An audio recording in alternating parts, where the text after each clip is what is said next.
प्राचीन समय की बात है। राजा उत्तानपाद की दो रानियां थीं। बड़ी रानी का नाम सुनीति और छोटी रानी का नाम सुरुचि था। वे अपनी बड़ी रानी सुनीति से बहुत प्रेम करते थे, लेकिन उनकी अपनी कोई संतान न होने के कारण सुनीति रानी के आग्रह पर राजा उत्तानपाद ने सुरुचि नामक कन्या से दूसरा विवाह किया। लेकिन सुरुचि अपने प्रेम को बांटना नहीं चाहती थी।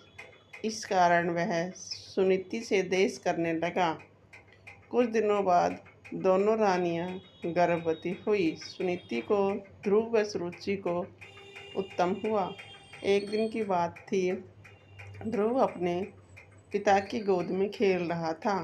इतने में सुरुचि वहां आई तो वह ध्रुव को महाराज की गोद में बैठा देख सहन न कर पाई और नन्हे बालक ध्रुव को नीचे धकेल दिया और कहने लगे कि यह स्थान तुम्हारे लिए नहीं है, यह केवल उत्तम का स्थान है। ध्रुव नीचे गिरने के कारण उसे चोट लगी थी। वह रोता हुआ अपनी माँ के पास आता है तो वह समझाते हुए कहती है कि तुम भगवान की गोद प्राप्त करो, उसे तुम्हें कोई दूर नहीं कर सकता। इस प्रकार ध्रुव अपनी माता की बात मानकर भगवान की गोद प्राप्त करने घर से निकल पड़ता है।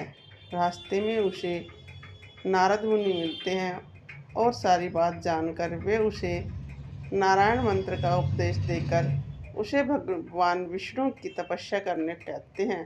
वह जंगल जाकर एक पेड़ के नीचे बैठकर भगवान विष्णु का ध्यान करने लगता है। वह नन्हा सा बालक हुक्कार जानवरों बिना डरे अपनी तपस्या में लीन हो जाता है। अनेक कठिनाइयाँ आने पर भी वह अपनी तपस्या से विचलित नहीं होता।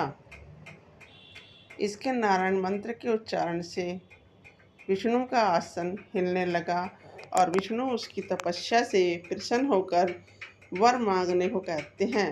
वह वर में भगवान विष्णु की गोद पर अपना अटल स्थान मांगता है।